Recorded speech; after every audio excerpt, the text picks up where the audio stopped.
अस्सलामुअलैकुम वरहमतुल्लाहि वबरकातुहू। बिस्मिल्लाहिर्रहमानिर्रहीम। प्रोग्राम छोटा अमल बड़ा सवाब में मैं हूँ आपका मेज़बान हाफिज़ हिशाम इलाही ज़हीर। मोअज़्ज़ज़ सामीन गिरामी कदर, इस सारे प्रोग्राम के अंदर हमने आपके सामने बहुत से आमाल रखे कि जो करने में छोटे हैं लेकिन उनका अजर व सवाब बहुत ज़्यादा है, और बाज़ बातें फिर भी इतने लंबे प्रोग्राम के बावजूद रह जाती हैं, जिनमें से चंद एक याद दहानी के लिए आपके सामने रखना चाहता हूँ। जो बंदा वुज़ू करके घर से निकले नमाज जुम्मा के लिए और ख़तीब के मिंबर पे बैठने से कबल मस्जिद में पहुंच जाता है, ये आपने हदीस सुनी होगी कि एक को ऊँट की कुर्बानी का सवाब है, फिर गाय की, फिर बकरे की वगैरह। मैं उस हदीस की बजाय दूसरी हदीस की तरफ आपकी तवज्जो मबजूल करवाना चाहता हूँ कि फिर इमाम के पास होके बैठता है और पूरे खुतबे के दौरान कोई ऐसी लगव बात नहीं करता, हत्ता के सफ़ के साथ भी नहीं खेलता, छेड़ता नहीं वगैरह। मुतअद्दद रवायात हैं, इस बारे में उनको जमा किया जाए तो उससे पता लगता है कि जो बंदा लगव बात नहीं करता, खतीब के आने से पहले मस्जिद में मौजूद है, बावुदू होकर खुशबू लगाकर, वैसे भी जो नमाज जुम्मा की तरफ चल के आने के आदाब हैं उनमें नए कपड़े पहनना, खुशबू लगाना, नहाना, गुस्ल करना, उस दिन कसरत से दुरूद पाक वगैरह पढ़ना, सूरत कहफ की तिलावत करना वगैरह। तो ये आमाल जब इंसान की प्रैक्टिस हो जाए तो ये ज़रा बराबर भी मुश्किल नहीं होते। हाँ, फिर औरत हो या मर्द मस्जिद में आ जाए, खतीब का खुतबा सुने, उसके साथ नमाज में शामिल हो, उसको हर कदम के बदले में बाद रवायात इतनी मुहय्यरुल अकूल हैं कि पूरे पूरे साल का क़याम और पूरे पूरे साल का सियाम उसके मुकद्दर में लिख दिया जाता है। इसी तरह बाज़ दूसरी रवायात इस बात की तरफ इशारा करती हैं कि जो बंदा फजर की नमाज के बाद मस्जिद में बैठ जाता है, अल्लाह का जिक्र करता है, लगव गुफ्तगू नहीं करता। यहाँ पे ये बात याद रखिएगा कि ये औरतों के लिए तमाम की तमाम बातें घर के अंदर भी हैं फ़र्ज नमाज के अलावा, लेकिन जुम्मे के बारे में जो रवायत है वो औरत के लिए भी है, और औरत को मस्जिद में आना चाहिए। हमारी आबादी का एक बहुत बड़ा हिस्सा औरतों में मुश्तमिल है। हम उसको मस्जिद से तो रोकते हैं लेकिन बाज़ार में जाने की इजाज़त दे देते हैं, तो ये कतअन मुनासिब बात नहीं। मस्जिद के अंदर औरतों का भी आए ताकि वो भी तलीम और तरबियत हासिल करें, वो भी अपने बच्चों की आगे तालीम और तरबियत का अच्छा बंदोबस्त कर सकें। तो फजर की नमाज में जो बंदा आ गया, फजर की नमाज पढ़ ली, उसके बाद सलाम फेरने के बाद कोई लगव बात ना करे, अल्लाह के जिक्र में मशगूल हो जाए, दीन की बात में मशगूल हो जाए, कुरान पाक पढ़ने में मशगूल हो जाए, कुरान का तर्जुमा समझने में मशगूल हो जाए। और आपको पता है गर्मियों के अंदर कितनी जल्दी इशराक का वक़्त हो जाता है, बड़ी तेज़ी से वक़्त गुजर जाता है, और वो सिर्फ इशराक तक वहाँ पे बैठा रहे, और इशराक के सूरज तुलू हो जाने के बाद जो वक़्त होता है, एक खास 12 मिनट गुजर गए हैं, उसके बाद पाकिस्तान के अंदर तकरीबन ये वक़्त 12 मिनट के इर्द गिर्द रहता है, वो वहाँ पे सिर्फ 2 रकत नमाज पढ़ ले तो उसको हज और उम्रे का सवाब मिल जाता है, पूरे के पूरे हज और उम्रे का सवाब मिल जाता है। आप बताइए, अगर हमारा इन अहादीस के ऊपर ईमान हो, तवक्कल हो, यकीन हो, तो हम, मैं और आप क्या हर रोज़ हज उम्रे का सवाब ना हासिल करें? हाली बाजमात नमाज 5 टाइम बंदा पढ़ने जाए घर से वुज़ू करके, सिर्फ वुज़ू की शर्त है, घर से करके निकल जाए तो 5 हज इंसान रोज़ाना कमा सकता है। तो ये हमारी प्रैक्टिस होनी चाहिए। वक़्त के ऊपर औरत अगर घर में भी पढ़ेगी, इस अजर व सवाब की मुस्तहिक हो जाएगी। जो आज आपके सामने मौजू रखना है छोटा अमल बड़ा सवाब के हवाले से, वो ये है अल्लाह रब्बुल इज़्ज़त की बारगाह में खर्च करना। मसलुल्लज़ीना युनफ़िक़ूना अम्वालहुम फ़ी सबीलिल्लाहि कमसलि हब्बतिन अम्बतत सबअ सनाबिला फ़ी कुल्लि सुम्बुलतिन मिअतु हब्बा वल्लाहु युज़ाइफ़ु लिमन यशा। जो लोग अल्लाह रब्बुल इज़्ज़त की बारगाह में खर्च करते हैं, उनकी मिसाल उस दाने जैसी है जो ज़मीन में डाला जाए, ज़मीन से एक कोम्पल निकले, उस कोम्पल से एक पौधा बने, उस पौधे से एक सिट्टा बने, उस बाली के अंदर 700 दाने हों। ये कोई मौलवी कह रहा है, कोई मुफ्ती कह रहा है कि अल्लाह रब्बुल इज़्ज़त कह रहे हैं कि एक दाना डालकर 700 दाने इंसान जैसे कमा लेता है ना, ये इन्फाक फी सबीलिल्लाह करने वाले की हैसियत है। यहाँ पे रुकिए, यहाँ पे गौर कीजिए, यहाँ पे समझिए। आप किसी फल फ्रूट वाले के पास भी चले जाएं, किसी दुकानदार के पास चले जाएं, किसी ताजर के पास चले जाएं, आप उससे बार्गेनिंग करें, आप उसको कि मैं तुझे 10 रुपये दूंगा, तू बदले में ये चीज़ें देगा, वो कहेगा दूंगा। इत्तेफाक हो गया, 100 के बदले ये मिलेगा, 1000 के बदले। तो आप जब 1000 रुपया देते हैं उसको, आपको यकीन होता है कि ये मुकर जाएगा? एक मखलूक बारगेनिंग करके मुकर नहीं सकती। अल्लाह रब्बुल इज्जत आपको और मुझे अपने साथ तिजारत की दावत दे रहा है कि कौन है जो आए अल्लाह के साथ तिजारत करे, जिस तिजारत के अंदर कोई खसारा नहीं है, जो तिजारत बहुत ही नफ़ेबंद है। कौन है जो अल्लाह को कर्जा दे, जो अल्लाह को कर्जा दे। सुभान अल्लाह, अल्लाह अल्लाह को है पैसों की ज़रूरत।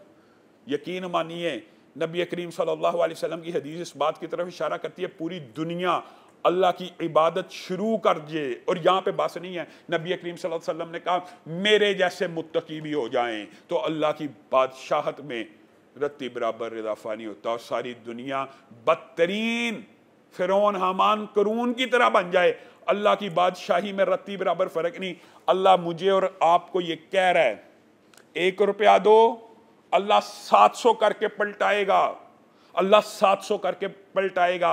वल्लाहु युदाइफु लिमन यशा, और जिसको अल्लाह चाहे इससे भी ज्यादा अता करेगा। बताइए, आपको अल्लाह के साथ तिजारत में कोई शुबा है? क्या आप अल्लाह रब्बुल इज्जत के साथ अल्लाह की बात में कोई शुबा रखते हैं? अब अल्लाह ही की मान लीजिए, आप बताइए, साहबा से ये बात साबित होती है कि नहीं? हज़रत उस्मान का काफिला आ रहा है मदीने के अंदर, थर्रा उठा पूरा मदीना, इतने ऊंट, 700 से ज्यादा ऊंट हैं। ताजर आ रहे हैं, कहत पड़ा हुआ है, कहत है, आके कीमत लगा रहे हैं। हज़रत उस्मान कह रहे हैं से महंगा बेचूंगा, फिर कीमत लगा रहे हैं, महंगा बेचूंगा। उन्होंने कहा कितना को महंगा बेचेंगे? कहा 1 के बदले 700 कम से कम लूंगा। कहा ऐसा कोई ताजर मदीना में नहीं है जो 1 रुपए की चीज़ 700 में खरीदे। तो हज़रत उस्मान मुस्कुराना शुरू हो गए। कहा मैं जानता हूँ एक ताजर इस दुनिया में ज़रूर है जो 1 के बदले 700 देता है। कहत का दौर है, मैं अपने 700 के 700 ऊंट लदे हुए सामान के साथ अल्लाह की बारगाह में खर्च करता हूँ। मेरा रब, उसका वादा कुरान में कि 1 के बदले 700 देता है, और जिसको चाहे 700 भी ज़्यादा देता है। तो मैं ये तिजारत अपने रब के साथ करना चाहता हूँ। और हज़रत उस्मान कामयाब हो गए। हज़रत आयशा ने कहा था उस दिन, हज़रत उस्मान को खुशखबरी सुनाई कि मैंने रसूलुल्लाह सल्लल्लाहु अलैहि वसल्लम से सुना था आप जन्नत में ऐसे ऐसे दाखिल हो जाएंगे। तो हज़रत उस्मान खुश हो गए और कहा अल्लाह रब्बुल इज़्ज़त ने मेरी इबादत को कबूल कर लिया। और इसी के ऊपर बस नहीं है, इंशाअल्लाह सहाबा के इन्फाक के अंदर ये वाक़या भी मौजूद है कि हज़रत उस्मान ने सिर्फ ये 700 ऊँट नहीं दिए, बल्कि जैश उसरा के मौके के ऊपर नबी करीम सल्लल्लाहु अलैहि वसल्लम ने जब कहा आज इस्लाम कमज़ोर है, इस्लाम को पैसों की ज़रूरत है, तो हज़रत उस्मान वो थे जिन्होंने कहा मैं अल्लाह के रसूल आपको ये सोना देता हूँ। नबी करीम सल्लल्लाहु अलैहि वसल्लम उस सोने के अपने हाथ में लेके टटोल रहे हैं और खेल रहे हैं, कह रहे हैं आज के बाद उस्मान कोई अमल ना भी करे उसको ये सोना ही काफ़ी है। और फिर नबी करीम सल्लल्लाहु अलैहि वसल्लम ने ऐलान किया कौन है जो 100 ऊँट देगा अल्लाह की बारगाह में, मैं मोहम्मद सल्लल्लाहु अलैहि वसल्लम उसको जन्नत की बुशारत देता हूँ। छोटा सा अमल है, अगर इंसान गौर व फिक्र कर ले, छोटा सा अमल है, अजर व सवाब इतना बड़ा है। उस्मान ने हाथ खड़ा किया, कहा मैं खर्च करूँगा। नबी करीम सल्लल्लाहु अलैहि वसल्लम ने कहा उस्मान मैं तेरे लिए जन्नत की बुशारत देता हूँ। फिर ऐलान किया 100 ऊँट कौन है जो अल्लाह की बारगाह में खर्च करेगा? तो उस्मान ने फिर हाथ खड़ा किया, कहा मैं खर्च करूँगा। तीसरी मरतबा, चौथी मरतबा, 5वीं मरतबा, 7 मरतबा रसूलुल्लाह सल्लल्लाहु अलैहि वसल्लम ने ऐलान किया कौन है जो 100 ऊँट देगा अल्लाह की बारगाह में? हज़रत उस्मान ने 7 मरतबा हाथ खड़े किए और 700 ऊँट अल्लाह की बारगाह में कुर्बान करने का इरादा किया। उस जैसे उसरा के लिए 700 ऊँट दिए। तो नबी करीम सल्लल्लाहु अलैहि वसल्लम ने कहा कत या उस्मान, बस कर है उस्मान, बस कर है उस्मान, मैं तेरे लिए जन्नत की बुशारत देता हूँ, मैं तेरे लिए जन्नत की बुशारत देता हूँ। 7 मरतबा जन्नत की बुशारत देके कहा उस्मान आज के बाद तू कोई नेकी का अमल ना भी करे अल्लाह तुझे जन्नत में दाखिल कर देगा। मौजूद सामीन ने गिरामी कदर, हम यहाँ पे लेते हैं एक छोटा सा वक्फा और वक्फे के बाद इसी प्रोग्राम को आगे बढ़ाएंगे। Welcome back. प्रोग्राम में एक मरतबा फिर खुशामदीद। नबी करीम सल्लल्लाहु अलैहि वसल्लम ने कहा हर रोज़ आसमान से 2 फरिश्ते नाज़िल होते हैं। एक ऐलान करता है अल्लाह जो बंदा तेरे रस्ते में खर्च कर रहा है उसके माल को बढ़ा, उसके माल में इजाफा कर, उसको रिज़्क़े हलाल फर्राह दे, रहम की, बरकतों की, यार बरकतों की दुआएं हो रही हैं। और जो बंदा दूसरा फरिश्ता कहता है माल को रोकता है, बखीली करता है, तंग करता है, अल्लाह तू उसके ऊपर तंगी कर। इसीलिए ये हदीस है, खर्च करो ताकि तुम्हारे ऊपर खर्च किया जाए। और अल्लाह रब्बुल इज़्ज़त खर्च करने वाले की नीयत देखता है, नीयत देखता है। गरीब साहबा भी थे, खर्च करते थे। नबी करीम सल्लल्लाहु अलैहि वसल्लम जैसे उसराई के अंदर गल्लों का ढेर लगाया हुआ है, एक साहब भी पूरी रात मेहनत करके चंद खजूरें कमा के लेके आ रहा है, नबी करीम सल्लल्लाहु अलैहि वसल्लम आगे बढ़ के उसकी खजूरों को कबूल करते हैं और क्या कहते हैं, इसको सारे गल्ले के ऊपर बखेर दो ताकि सारे गल्ले में इस सहाबी की खजूरों की वजह से बरकत हो जाए। तो एक दिरहम कई मर्तबा लाख दिरहम के अजर सवाब को क्रॉस कर जाता है, क्योंकि जो एक दिरहम कई मर्तबा इंसान की ऐसी पोजीशन होती है वो देने की पोजीशन में नहीं होता, लेकिन अल्लाह की बारगाह में खर्च कर लेता है। और कई मर्तबा लाख दिरहम वाले के पास इतना माल दौलत होता है कि उसको इतनी कुर्बानी नहीं दे रहा होता। ये बात याद रखिए, नबी करीम सल्लल्लाहु अलैहि वसल्लम ने इरशाद फरमाया, जो बंदा सिदक़े दिल से खलूस नीयत से सदका करता है ना, अल्लाह आगे बढ़ के उसके सदके को कबूल करते हैं। सुभान अल्लाह। अल्लाह ताला सूद को मिटाता है और सदकों की परवरिश करता है। ये कुरान की आयत है। किस तरह परवरिश करता है ये भी बात नबी करीम सल्लल्लाहु अलैहि वसल्लम ने समझा दी। जिस तरह तुम अपने एक घोड़े के बच्चे को अरब महबूब समझते थे, अरबी नस्ल घोड़े जो कीमती होते थे उनके बच्चों की खूब खिदमत खातर किया करते थे, बिल्कुल अपने बच्चों की तरह पाला करते थे, जिहाद के घोड़े थे। तो नबी करीम सल्लल्लाहु अलैहि वसल्लम ने कहा, जिस तरह तुम घोड़े के बच्चे की परवरिश करते हो, कुछ अरसा गुजर जाता है, वो छोटा सा बच्चा तंदुरुस्त तो तवाना हो जाता है, इसी तरह तुम्हारा रब सदके को आगे बढ़ के कबूल करता है। सुभान अल्लाह।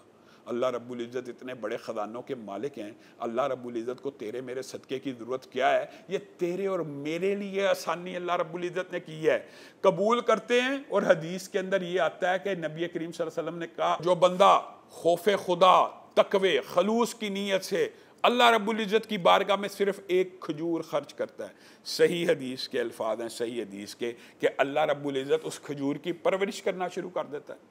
वो खजूर की परवरिश करते करते करते करते अल्लाह जो चाहे कर सकता है, उसको ओहद पहाड़ जितना बड़ा कर देता है। कल क़यामत के दिन बंदे को याद नहीं होगा कि ये मेरी कौन सी नेकी है जो ओहद पहाड़ से भी आगे चली गई। तो अल्लाह रब्बुल इज़्ज़त उस वक़्त बतलाएंगे कि ये तेरी मुसीबत के वक़्त, मुश्किल के वक़्त, जब तेरे पास खुद कोई चीज़ नहीं थी, एक खजूर तूने सदका किया था, तो अल्लाह ताला ने इसको इतना बढ़ाया कि ये ओहद पहाड़ से भी बड़ी होगी। इसीलिए हदीस के अल्फाज हैं, अम्मी आयशा ने कहा, रसूलुल्लाह सल्लल्लाहु अलैहि वसल्लम को एक औरत आई, मैंने उसको खजूर दी, उसने खजूर के 2 टुकड़े किए, अपने 2 बच्ची के मुंह में डाले, और दूसरी रिवायत के अंदर उसने 2 खजूरें ली, एक के 2 टुकड़े किए, बच्चों के मुंह में डाले, बच्चे फिर ललचाई नज़रों से देखने लगे, उसने अपने मुंह में नहीं डाला, फिर बच्चों को दिया। तो नबी करीम सल्लल्लाहु अलैहि वसल्लम ने उस औरत को जन्नत की बुशारत दी।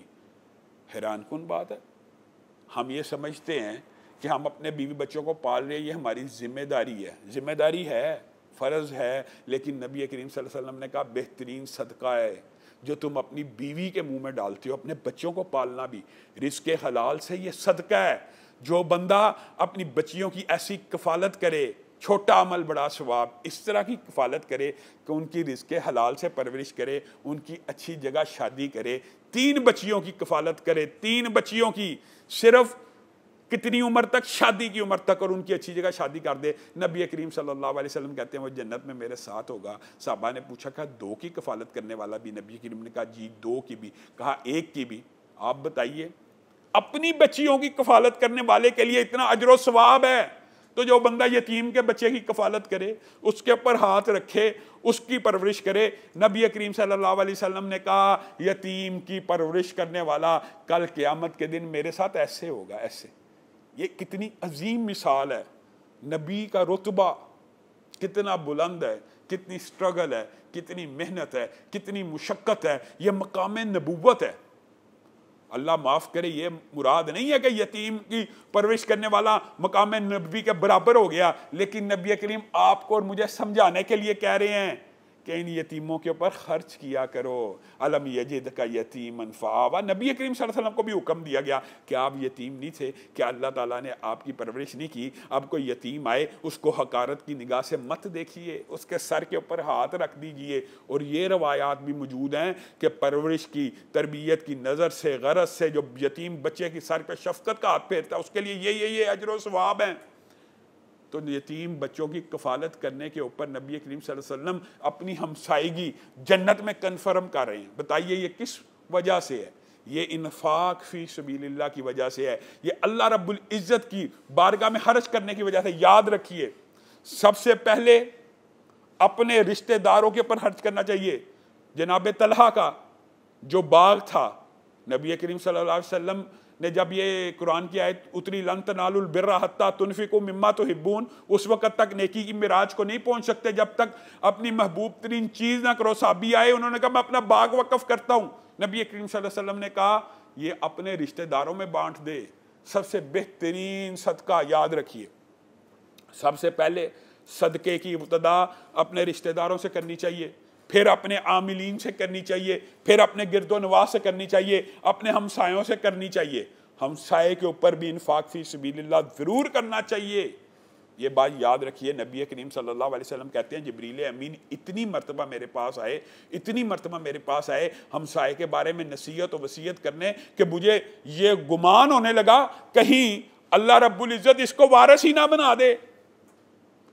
तो मुअज़्ज़ज़ सामीन ग्रामी कदर, हमें हर हालत में इन्फाक फी सबीलिल्लाह का दर्स कभी नहीं भूलना चाहिए। वजह क्या है?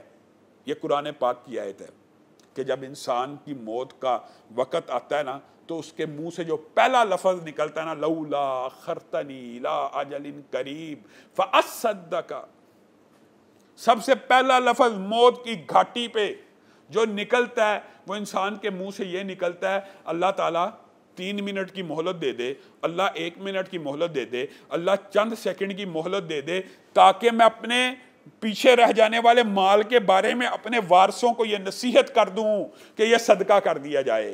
नबी करीम सल्लल्लाहु अलैहि वसल्लम ने इसीलिए कहा था बेहतरीन सदका वो है जो आप अपने होश में करते हैं। आप हालत तंदुरुस्ती के अंदर, हालत सेहत में, जिस टाइम आपको भी पैसे की ज़रूरत है और आपकी तमन्नाएं अभी बाकी हैं, उन पैसों में से जब अल्लाह की रब्बुल इज़्ज़त की बारगाह में आप खर्च करते हैं ना, वो इन्फाक का सही दर्जा है। क्योंकि जिस वक़्त मौत का वक़्त आ जाए और बंदा कहना शुरू कर दे मेरा ये हिस्सा मस्जिद में लगा दो, मेरा ये हिस्सा नेकी का काम पे लगा दो, जायज़ है, दुरुस्त है, लेकिन नबी करीम सल्लल्लाहु अलैहि वसल्लम ने कहा उस वक़्त तो ये माल वारसों का ज़्यादा हक होता है।